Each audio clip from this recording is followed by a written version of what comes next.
Welcome to Lynn Cullen Live. Talk radio without the static. Email your questions and comments to lynncullenshow@gmail.com. And now your host, Lynn Cullen.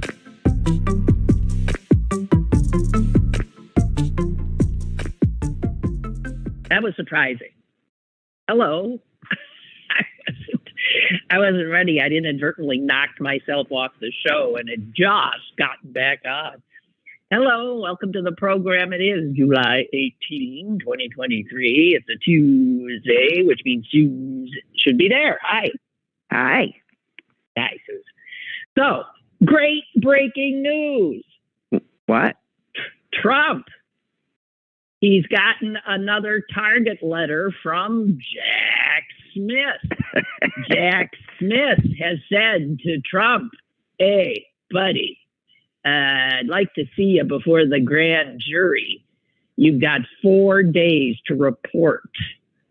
And this means he's going to be arrested and indicted for, it's unclear exactly, but this is in regard to the January 6th inquiry. So I guess for promoting it, for you don't know. It can be conspiracy to overthrow the government. We go that far, but who the hell knows? So the only reason we know this is Trump. Trump has started howling again. He howling. He said, deranged Jack Smith sent a letter stating that I am a target of the January 6th grand jury investigation and giving me a very short 4 days to report to the grand jury, which almost always means an arrest and indictment. Trump put that out. Well, so, yeah, he's gathering his supporters again. Come save me. Come save me. Interesting. We'll see. It's a developing story, so we don't know much, but that means, so wait, so did he appear before a grand jury in the Mar-a-Lago thing? No. But this says he might have, I'm not sure that he didn't testify without appearing, that he wasn't. I don't know. I mean, it sounds like he has to literally physically appear. That would be a grand jury that's in, I don't know, Washington, I guess, where it happened. I don't know. Oh, well, the talking heads will be talking. So we'll know more. Wow. And I just want to say, I'm becoming more nervous about the fact that he could actually get reelected. Oh, God, please. Well, here's why. I don't see anyone else getting the Republican nomination. Do you? How's that going to work? I don't know. I'm just going to sit back and watch and hope that saner heads prevail, which, of course, is a stupid thing to hope for, but yes, that's silly. Okay, so there's that, but there's also this, that there really are a whole bunch of people who think of both of the potential nominees, Biden and Trump, as like unacceptable. Like equally, one's too far left, one's too far. I don't know how people could even be thinking in those terms. But polling seems to suggest that, if one can believe polls. And so this no labels group, the third party people, they could give this election to Trump, because there is no doubt that they will peel off more voters from Biden. There's absolutely no doubt. So this is a stalking horse, no matter what they say, for a Trump win. And, you know, Joe Manchin's going to be their guy. I'm willing to bet you. No, I think so too. He was up in New Hampshire. Yep. What was it, yesterday or the day before? He's joined by another moderate Republican, John Huntsman. and they'll put together a ticket like Manchin, Huntsman, and off they'll go. And those two seem so moderate, reasonable, and they'll peel away all those, not all, because some people will understand the danger here. But yeah, so there's that, and they're on the ballot. They're going to get on the ballot in so many states. So they will be a viable alternative. And then there's this idiot RFK Jr. Yeah.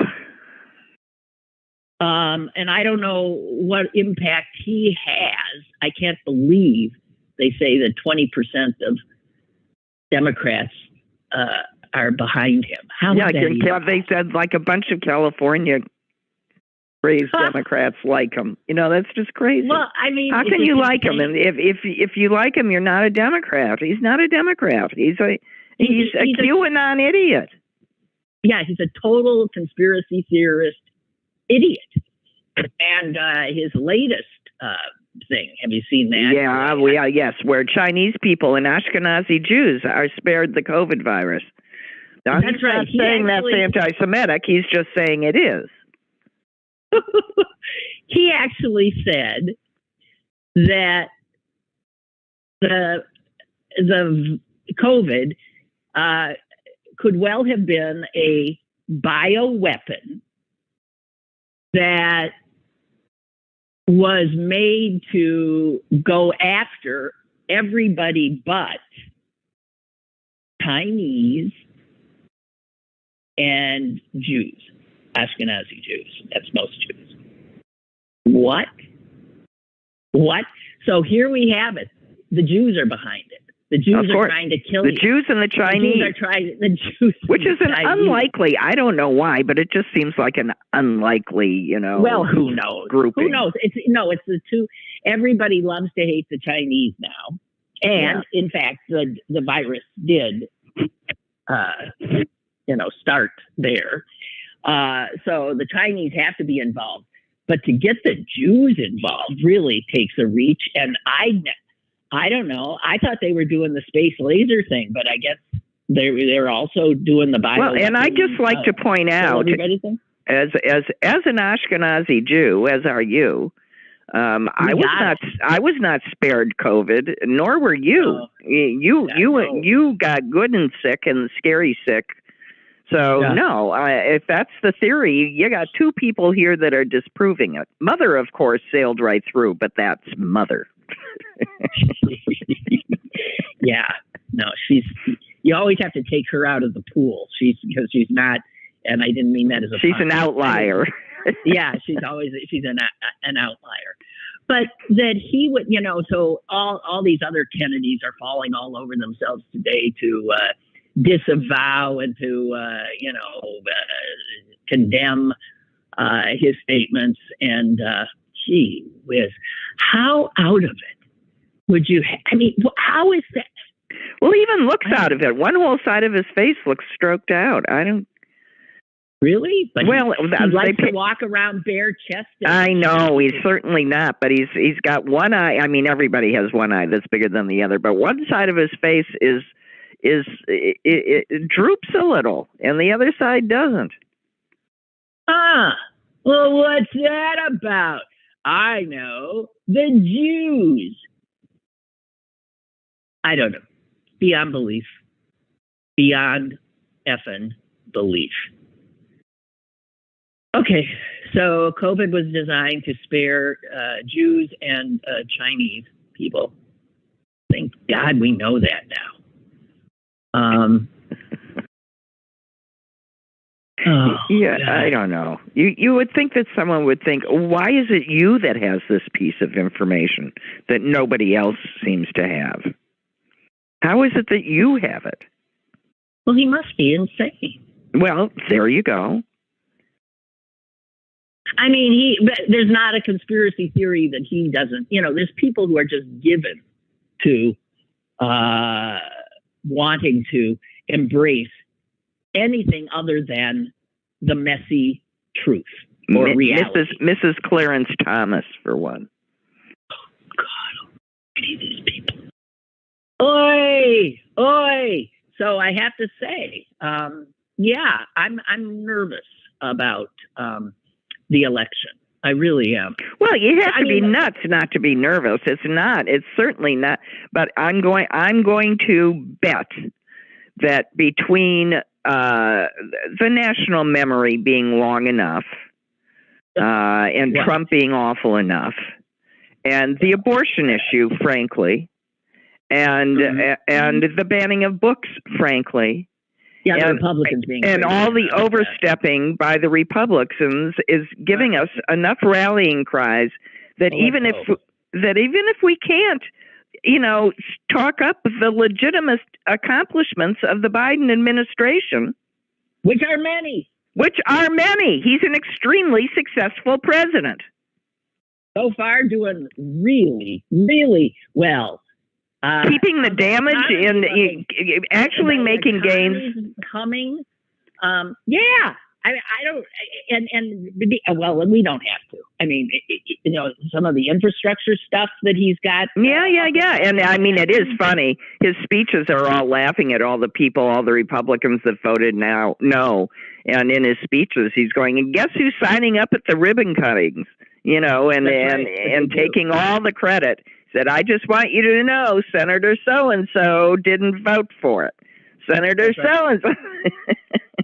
It's true. And the level of chutzpah of these SOBs, that they vote against something and then take credit for it. And then take credit for it in their communities when those funds come into their bailiwick. And there they are, right, at the ribbon cutting. It's amazing, but there they are. Oh, my God. Okay, so did you hear that Wiz Khalifa says he was high as, excuse the expression, fuck on mushrooms when he threw out the first pitch at the Pirates game? No. Was that last night? Apparently. How was the pitch? I have no idea. I didn't read. I just read the headline. I'm trying to get as many interesting things, and I figured, well, there wasn't that much more information in there, so it didn't really matter whether it was a strike or a foul or even made it over the plate. Okay, so anybody know anything about Wiz's pitch last night? Was it high and outside?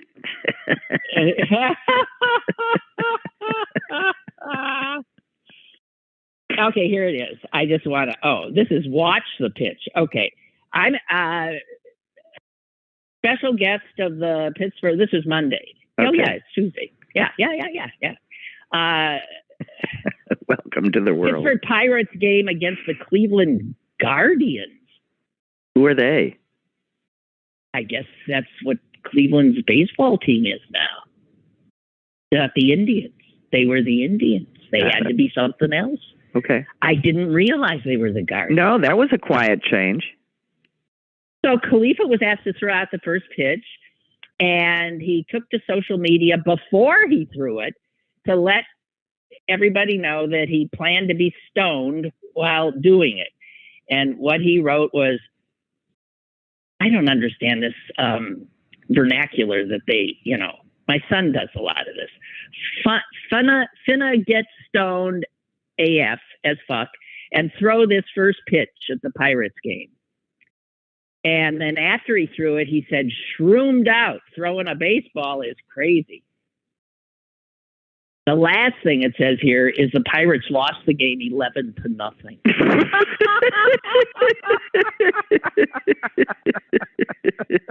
What are we laughing on? Jeez. I don't know. He looks okay. I'm looking at a picture of him. He's got, he's smiling. He's shroomed out.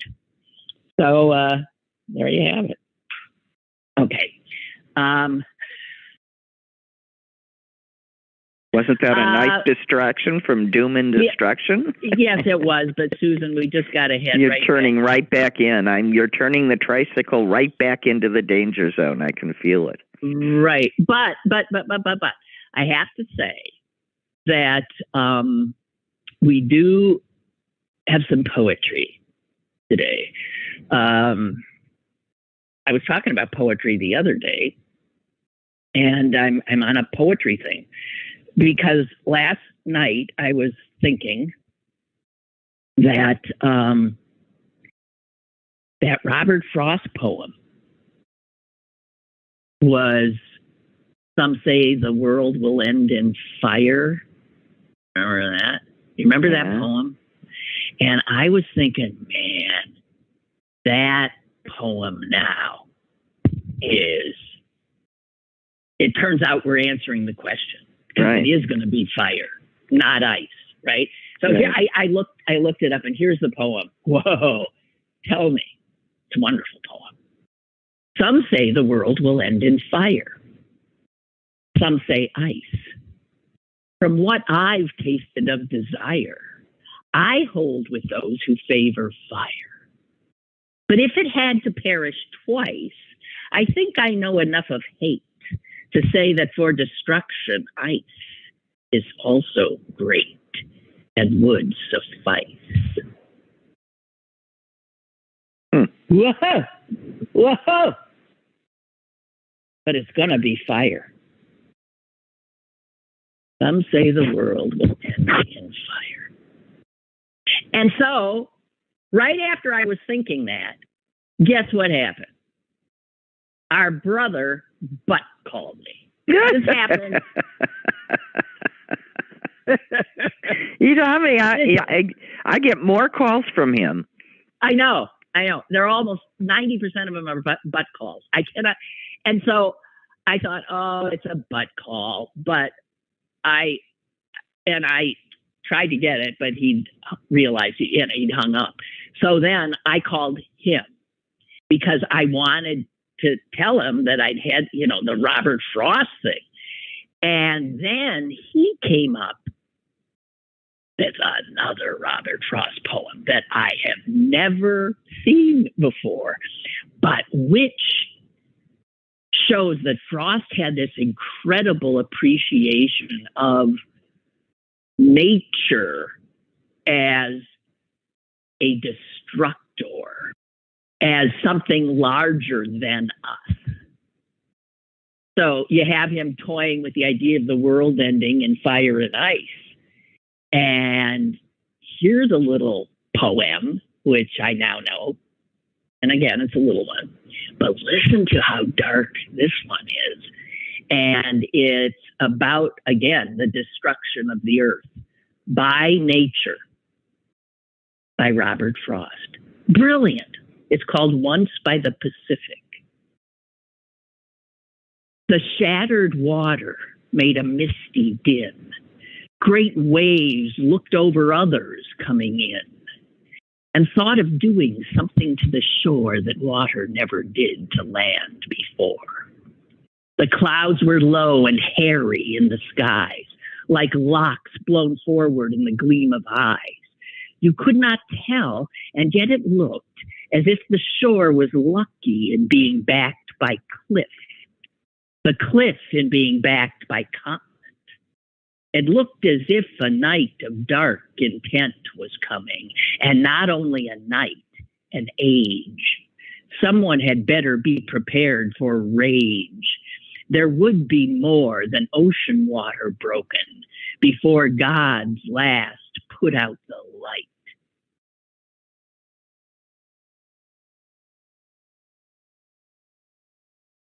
Is that not great? That's not great. Yeah, and it's funny. These are not the poems that Robert Frost is famous for. Well, I think the fire and ice sort of must. Maybe is. Why would I know it? Yeah. But whoa, I'm just saying that's the poetry part of the program today, and I doubt there are many talk show things going on where poems are read. Well, that's probably true, but they might have larger audiences. Well, that's I was sort of thinking that, yeah, right. Well, but for our exceptional listeners, yeah, we have a smarter. This is a little grist for thy mill. I'll take quality over quantity any time. Speaking of talk shows, with fewer and fewer people listening and or watching, Tucker Carlson's new Twitter show has fallen. The views of it have fallen 86% since June.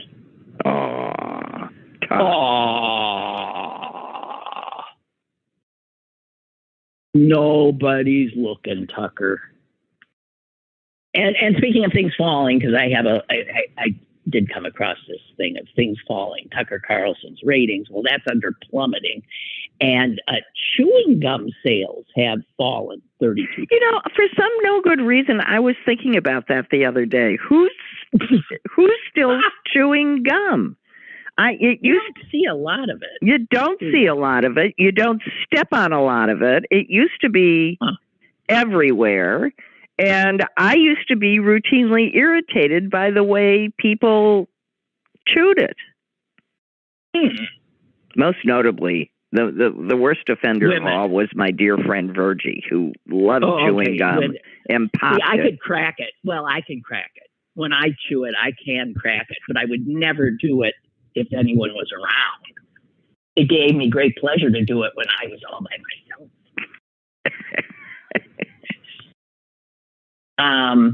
But yeah, you don't see it. Thank God, because looking at other people chewing gum is never pleasant. Is it? No, it's just not. No, there's a lot of things that used to be common and that aren't. I mean, it's, now when I pass someone having a cigarette walking down the sidewalk, I'm shocked because it happens very rarely, and two, reminded of how awful it smells, and wonder how I could have walked around in a crowd, a cloud of that stuff for 16 years, which I did. But you know what? None of us were aware of it because we didn't smell, Because everybody smoked. Everybody smelled of it. So everybody's house stunk of it, our clothes, whether you smoked or not, your clothes must have smelled of it. That smell was so, we realize now, right, because we're sensitive to it. Man, we must have, stunk. I still can't believe we sat in airplanes with tons of people smoking. No, and then when they made the rule that only the 6 rows in back, like the smoke was going to magically. Well, I remember a restaurant here saying that there'll be no smoking in this part, and then I'm thinking, well, what's the point of that? That doesn't work. I do feel for smokers because having been one, it takes a real fuck everybody kind of attitude to publicly smoke now, doesn't it? I don't think give a damn what you think. I don't care. Yeah, you'd have to have a sort of brazenness about you. Because if you're a person that even has a minimal need to have other people think well of you, you can't smoke. Well, and you can't hide it for reasons that you said. You can't hide it if you do. Yeah. But I remember feeling sorry. Initially feeling sorry for all those huddled masses outside. Cold office buildings having their cigarettes. I did feel sorry for them, except when I had to take a deep breath and then walk through them, and then that's true. And then they got, because of that, they got moved further out, right? So it was like really to go from being somebody who was thought to be really cool and suave and debonair. To somebody who was a pariah. And that happened so quickly, it's really mind-blowing. That was wow, incredible. The funniest movie of it, and I even remember doing a piece for Channel 4, I think while people still were smoking, because I thought it was the funniest movie ever then, is called Now Voyager with Catherine Betty Davis. No, that's Betty Davis. Oh, Betty Davis. You're right. And you're right. Hans Reed, what his name is, I can't think. I never liked him. Anyway, they threw out this. There's not a scene in that movie in which they're not blowing smoke in each other's face. Right, and Betty Davis isn't waving around a hand with a cigarette in it. Right. And the big thing is he would always light two and give her one. And that was not only, and can you imagine how many people and men started thinking, hey man, that is one cool move. So you light two and then you really slowly give her the other. And there was so much smoke in that movie that, I mean, just watching it, you start coughing. God. I defy anyone to come up with a movie with more, I mean, obviously absurd kind of smoking going on. Although, anyway. Okay, I feel like we're playing a weird improv game in which I throw in total non sequiturs and you accept the lob and go off. Well, it's like improv. That's I think what I just said. Okay, that's what you just said. So here's this other thing I was thinking. Here's another thing I was thinking. Yes. You know explain this to me.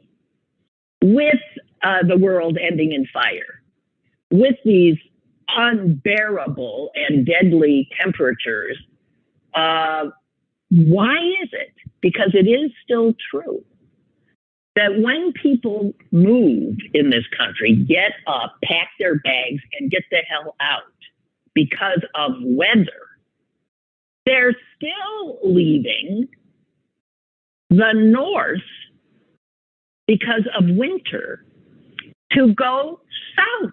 They're still heading to the very places. Those are the Sun Belt. What? Lynn, here's another headline that I read yesterday that I thought, well, this makes absolutely no sense at all. Man in Florida saying vis-a-vis the insurance crisis there, I might just have to sell up and leave. And I'm thinking to myself, idiot, who's going to buy it if you can't insure it? Yeah, you're stuck, buddy. You're stuck. Okay, so they go down to these places where insurers won't even insure for, that's what, flood insurance? And, that's flood insurance, hurricane insurance, any of those things. It's happening in California, too, for fire. Right, the companies are just pulling out. We can't, it's not a good bet for them anymore. You know. Insurance, after all, is a business. Yeah, it is a business, and the house has to win. And if the odds are against them, they're going to pull out, which is what they're doing in Florida. You're right, Florida. So they'll be doing it. I mean, here's what I don't get. Why would explain to me that Americans still, is this how stupid we are still leaving because, it's cold in the winter, to go put their livelihoods, their lives, to end their lives. I mean, in this hotter than a sauna. I mean, you go into a sauna to cool off. Can I?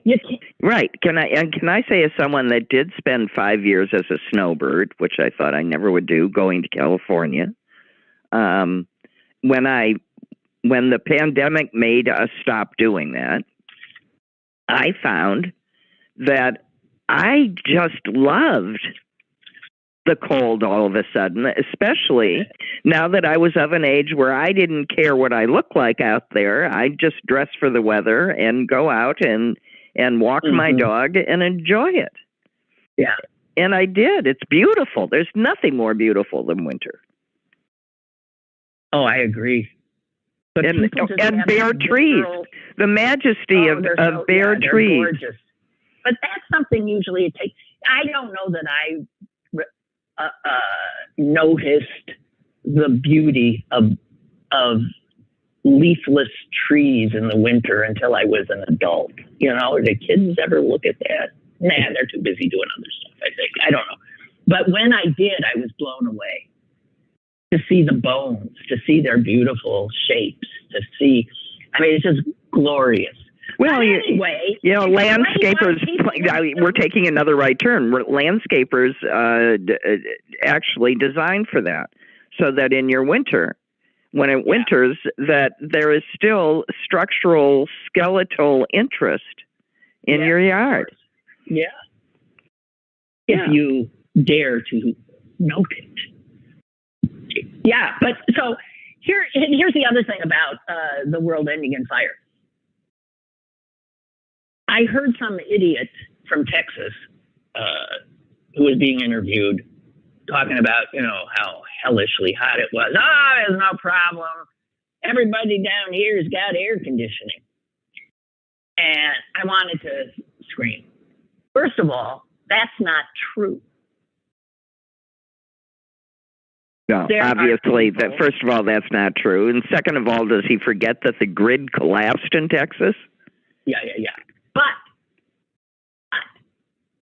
this idea, again, this total refusal to acknowledge that this kind of extreme weather obviously, again, targets the most vulnerable amongst us, which most Americans don't give a shit about. No. That would be the poor, the elderly, the sick. Yep. So this will kill them. And they don't have air conditioning. Or if their air conditioner breaks, they can't replace it. So or they can't afford it. Yes. Can you imagine living in a place and simply never seeing that that not everybody has air? This is a guy who doesn't even see. And let me tell you, the people that can't afford their insulin are trying to save money wherever they can. So one of the places might be on their electric bill. Exactly. So, but here's the other thing about, we got air conditioning. I wonder if it ever occurred to this nitwit that the way you stay cool then and alive in your air conditioning is by further polluting and exacerbating the problem. Right, is by making the earth warmer. The air conditioner is not some magic thing. More fossil fuels are being burned so that you can cool off in this cataclysm caused by fossil fuels being burned. What is it that you're not getting about this vicious circle and deadly circle? People are so incapable of comprehension. I guess because it gets in their way. It's like wasn't Al Gore's film called An Inconvenient Truth? Sure. That was the problem. It was very inconvenient to face this because it meant basic fundamental changes in the way we live our lives. That's right. We don't want to hear it. Sacrifice. What? Okay, so I'm just saying, and knowing Americans' capacity for sacrifice, I'm not holding my breath here that we will do anything much. I had a negative thought about Pete Buttigieg, which I know is not allowed. Certainly not after we all managed to have his last name rolling off our tongue. I know, and I really like him, and he's so good at talking and everything, and I like him. But here's the thing. He's a transportation secretary, right? Yeah. And I'm thinking that makes him in charge of probably one of the most dysfunctional aspects of American infrastructure. The roads, the airlines, no matter how we move people or goods in this country, we're doing it at a sort of a third world level. Yeah, the railways. Right? The railways, all of it. So I was thinking, if he, I don't know how much actually the transportation secretary can do, but I think if he were a little more proactive or being a little more radical, I don't know. Well, I mean, he's the powers are only the powers that are granted him. So, I mean, basically, what he is a policy formulator. Well, so where are the policies?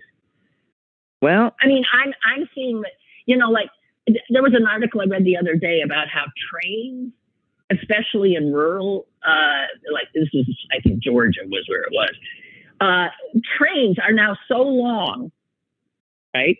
Right. That babies are dying because ambulances can't get to them. And they block, they stop for some reason. And in their stopping, they block off major arteries in rural places. They wouldn't let it happen to a major roadway, but sometimes for hours and hours and hours and hours. Now that's something that should not be allowed. That should be fixed immediately. You can't have a train that long. You can't this, that, or other. I mean, it's just, I don't know. I'm just saying.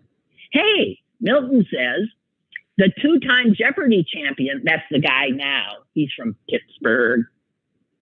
You got, when someone's from your place, you always... Yes, I know. You always got to watch, right. The 2-time Jeopardy champ from Pittsburgh, Milton says, answered a question last night correctly about Robert Frost. Really? I watched. What was the question, I wonder? I can't remember it. Anyway, Milton says, it's heartening to see a black champion from Pittsburgh, no less. That's true. And he was wearing this, like really nice suit. And Ken Jennings actually said, nice suit. And the guy told a funny story of how he was I don't know, was he waiting on somebody? He was some kind of in a service position. And he said something like, nice suit to the customer. And the customer gave it to him, and that was the suit he was wearing. Oh my God. What? Oh, Bree is back. Bree, let's see. Bree, come on in. And, hi, Lynn. Hey. Well, I wonder if the person he asked the suit from is Japanese, because if you're Japanese and you overly like something, they're obligated to give it to you. I don't know. Well, I assume the guy didn't just walk out naked, right? No, couldn't have. I mean, yeah. No, they will have it dry cleaned and pressed, and they will present it. Yeah. Oh, for God's sake! So I made the mistake of that once. Okay. Sorry, Lynn. I want to just, for those of you who didn't, Bree called last week, and he had pretty much just arrived in the United States from parts of the world, and he was in shock, literally in a state of shock about our infrastructure. So have you acclimated at all? We were concerned. We were agree. A little bit, but I mean, I just see more and more things that sort of indicate every trip. Last time I was here was 4 years ago. There are impressions that I get, just from being here. And the impressions I get are one should buy stock in Starbucks, Apple, and Amazon, because they seem to be like the most active places. And on television, it's all drugs. It's just all pharmaceuticals. In Malaysia, I've never seen one drug on the television at all, ever. And here, they probably aren't allowed. Well, they aren't allowed to advertise. I mean, in most places you can't. But what if you have a bent banana in your pants? What would you do? Did you say a dead banana? A bent banana. That's one of the commercials. Oh, that's right. You would join the military and get Viagra. Do you know, Susan, did you hear that yesterday? I talked about this. Do you know that the military spends, what was that number? $40 million? Yeah. 43? What? Over $40 million a year on Viagra. Now, Lynn, there might be some medicinal purposes that we're unaware of. Yeah. But maybe they wouldn't have so many sexual assaults in the military if they stopped that. Yeah. Good idea. You were mentioning air conditioning, and I have to tell you, in Malaysia, I rarely use it. I will use it on occasion at night, to get a good night's rest, and I'll usually use a timer along with a ceiling fan. But since I've been here, it has not gotten hot enough for me to want to use air conditioning. But my cousins, they were wanting it all the time, and saying how, it's just too humid out. And I was just like, this is not humid. This is not humid compared to Malaysia. And so I literally wore a sweatshirt and gloves and a snow hat. Yes. Because there I am. Mittens I had on. Yeah. If you can believe it. And, and as soon as I would wake up, I'd run to the back porch to de-thaw, So it's true. Americans keep we walk inside on a hot day and you're frozen. You walk into our freezer. And I don't know. We're out of our cotton picking minds. So I don't know. Bree, I was telling a friend that you had called the other day and had this reaction, this astonishment at how third world country so much of America was. And I could tell she took umbrage. I mean, I could tell she got defensive. And I had said, you had come for your mom's 90th birthday and blah, blah, blah. And then at some point in the conversation, she said, well, I said, I think he's not staying for long. He's staying for a few weeks and he's going back. She said, well, is he taking his mother? And I said, why would he take his 90-year-old mother? Yeah. She said, well, if it's such a horrible place, wouldn't he want to get his mother out of it? Well, it's almost getting to that point, but but no. I mean, look, the problem with extremes like that is that it's kind of specious, spurious, absurd. You can be a critique of something without having to go to the far extreme of doing something. All I'm saying is that things have changed, and in my opinion, they've changed for the negative. On balance, now, does that mean that it's all throw the baby out with the bathwater? No, obviously. There are still vestiges of niceties, but I'm saying on balance. Okay, I'll give you one example. When I was I went to Pitt, and I went to high school in the South Hills. At that time, you could take a trolley downtown and walk around as a high school student or a freshman, and you could be there late at night. I remember going with my girlfriend to Point State Park, and it was, we must have been there after midnight. I dare say that I don't think I would do that today. And I wouldn't recommend a high school student, or a freshman from Pitt, strolling downtown at night, and that obviously, I mean, would you? Yeah, well, I've gone downtown at night, and if you're going down to the cultural district, the streets are full, and it can be jumping. I mean, maybe there are. Yeah, I've never bought into this. I know things are happening down there, but I used to work down there up until relatively recently. I did too. Well, not till recently. And I think people are getting a little too. It's because of the way media cover. Media doesn't cover the downtown when nothing happens downtown. They only cover the downtown when something, Well, and that's another thing. That's another thing, Linda. I was watching Chicago PD. It just happened to be on. There's so much violence on U.S. television. It's just not the case. I mean, there certainly are arguments and conflicts on, the television sets where I've been. Not to the same level and degree that we have here. Sure. It's comical to me to see it. It's just so overdone. and so overbearing that I can't believe it. You know, it's a lot. I don't mean to say, but okay. Another example is, seriously, go to the Charlotte, North Carolina airport, and then go to Singapore's Changi airport. Just go to those two airports. That's all you got to do, and tell me what you think. And I mean, the list just goes on and on. And if you go to Germany, I was in Frankfurt. The hotel I was at did not have air conditioning. They had what they call a cooling fan system, and it was fine. It's all I needed, you know. And I don't know. And the other thing is that, so people here are sort of apart from each other. I don't know quite how to put it, but you don't run into many people here unless you know you're going to a specific place, specific time.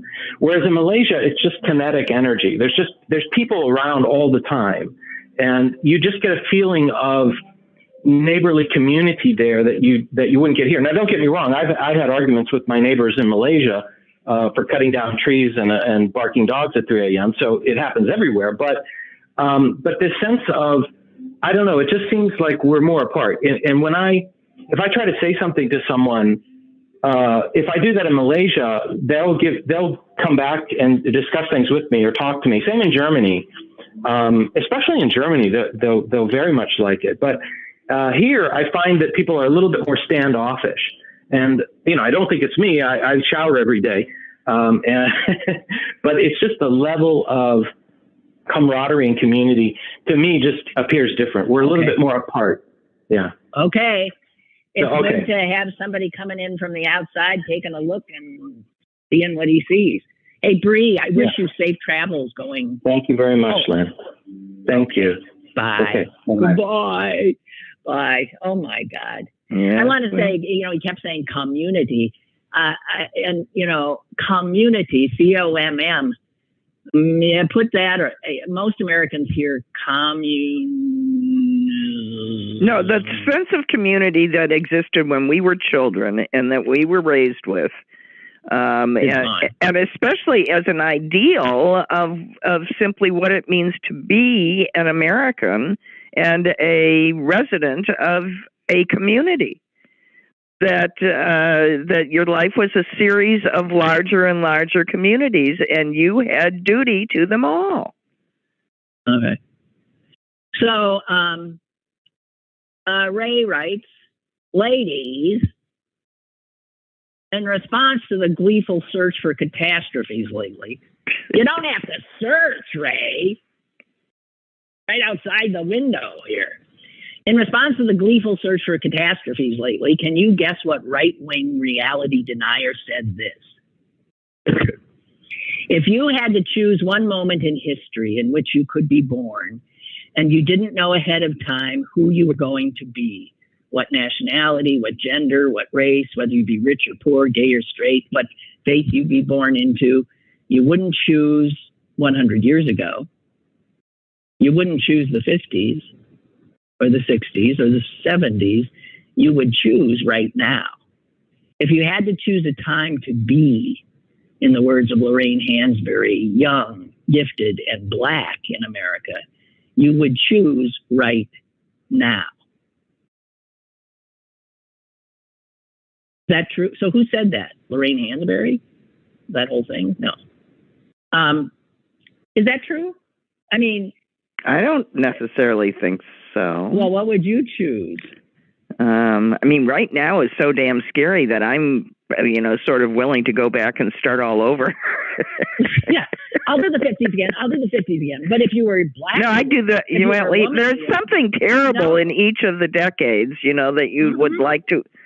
But we would still have time to change. You know, our rampant ruin of the world. I have no idea who said it. Okay, but it's a good point. I mean, Ray's making a point that, which I appreciate. And then he also has a poem in response. This one by Gerard Manley Hopkins, another great poet, called Carrion Comfort. I'll not carrion comfort, despair, not feast on thee, not untwist, stack they may be, these last strands of man, in me, or most weary cry, I can no more. I can something, hope, wish, day come, not choose not to be. I don't know if I'm not reading that right. That's not, but anyway, Ray says we should practice gratitude for the myriad things that work beyond our understanding. I appreciate that sentiment, Ray. Thank you. I do too. I was in my defense, I was speaking of the beauty of winter. That is correct. She was. And I was agreeing. Little Tony writes, one of the best things I ever did was quit smoking. I never thought I could. I was in my 50s when I quit. If I can quit weak as I am, anyone can. I hate the smell of cigarettes now when I come across it. Hate to see young people smoking and vaping. Who knows what's in those vaping liquids? Well, listen, you know, I got to be a young person before we knew that sex, drugs, and rock and roll were all going to kill us, right? I mean, you know, I lived in a time, it seems like kids, no matter, you know what I mean? Everything that you got to be warned about. There's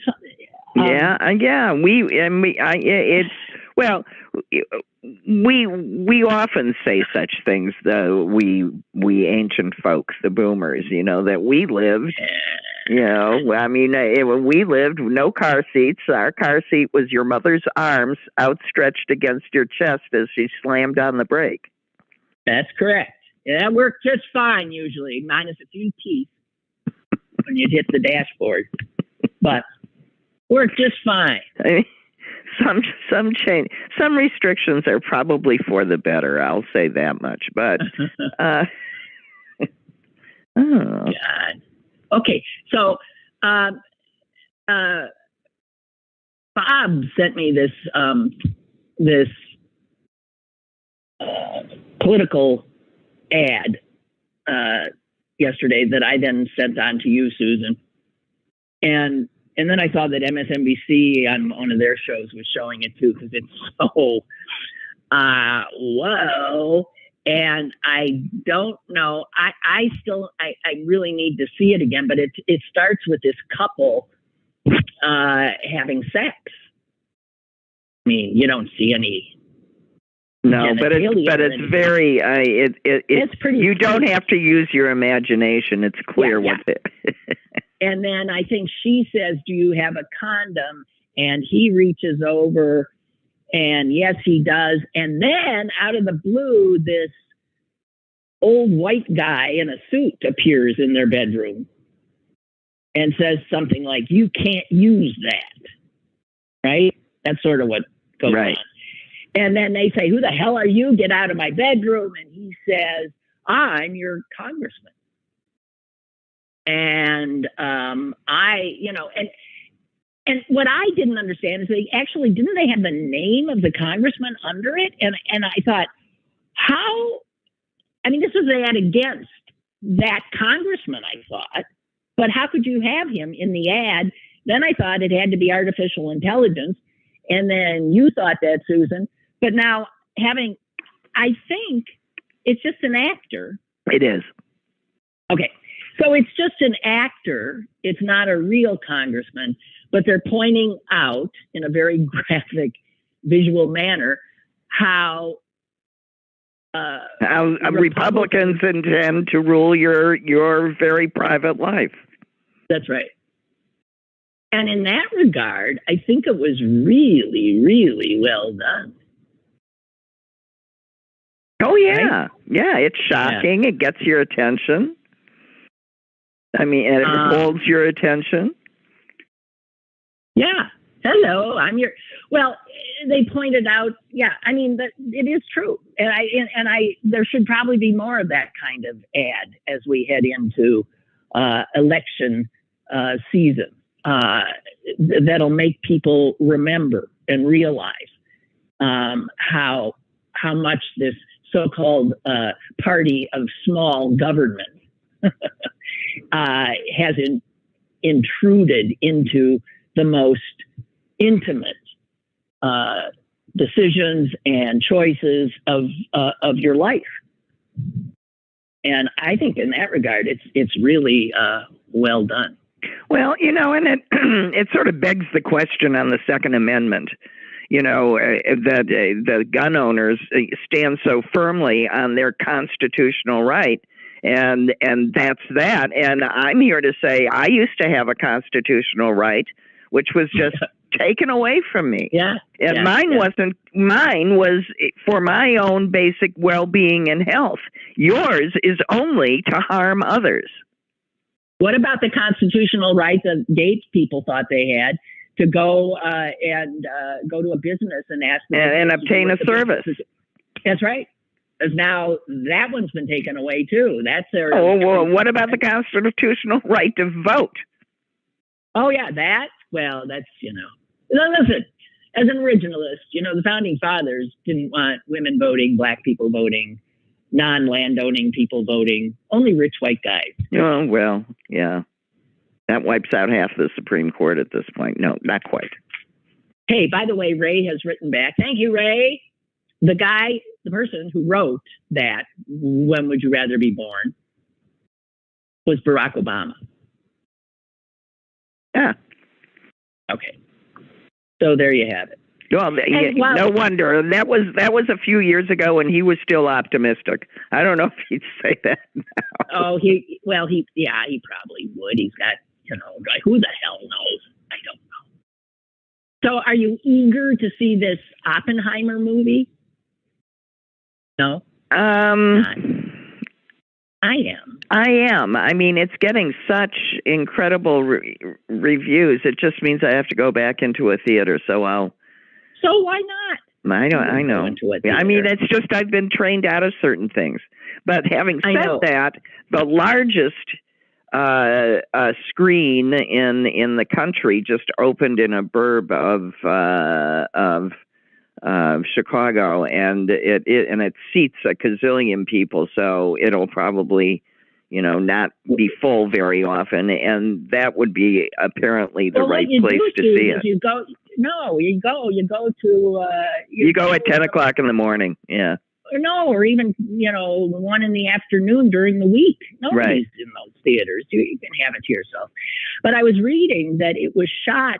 It's to be projected in IMAX 70 millimeter, which apparently means. It says here there are only 30 screens in the entire world that can handle that. Yeah, you have to either see it in an IMAX theater, or in this case, what I'm talking about is called an EMAX theater. It's even larger. It's the size of a basketball court. Yeah, but it says here, I don't think it's just an IMAX theater, because we've got one here too. They're all over. There's only 19 screens like this in the entire United States. And it says there's none in Chicago. There is none in there's one in Indianapolis. Go figure, right? So there's no explanation as to where these screens exist. There are people flying to London to see it there. The guy who directed it and wrote it, Christopher Nolan, insists on shooting with an IMAX camera all the time, even though it's not necessarily on an IMAX screen. I don't quite get this, but this is in the New York Times today. And no, it says it says there are only 19 of these screens in the United States. None of them are in cities you'd think they would be. There's none in Chicago. Well, what opened in Chicago is something. It just opened like last week. Yeah. It's something called an EMAX, and even larger than the IMAX. There's one outside. Okay, there's one outside Atlanta, and there's one somewhere in San Francisco. So who cares? I mean, I wouldn't. You can watch it on, whatever. The guy who's playing Oppenheimer is a guy I thought was so gorgeous when I saw him. Did you ever watch Peaky Blinders? Yeah. Well, wasn't he the most gorgeous person in the world? Yeah. His eyes? Yeah. So he plays Oppenheimer. And if you've seen a picture of Oppenheimer... Right. He looks like Oppenheimer has those eyes. Right. He had those beautiful, beautiful eyes. And so I'm mostly going just to gawk at that guy. Well, I was gawking at that guy in pictures today. I was reading about it, and he's really sort of weird looking as himself. Yeah, he is. But Peaky Blinders, man, was he hot? Yeah. I just got to say. Well, he's a marvelous actor. He can make himself look excruciatingly handsome when he's actually weird looking. Yeah, but oh man, those eyes. Okay, I think we're done. We done did it again. So thank you, Sue. You're welcome. And okay. And I don't know, is the air breathable today out here? I think it might be. Ours was good yesterday. I don't know about today. It? No, ours was not good yesterday, but I think it's starting to move out. Okay, Good God. Well, good luck. Yeah. Okay. Bye. Bye. Bye. Goodbye, everybody.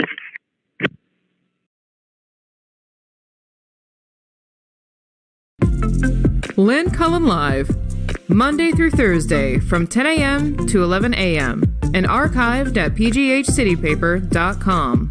The opinions expressed on Lynn Cullen Live are those of the host and do not necessarily reflect the viewpoints of Pittsburgh City Paper or its advertisers.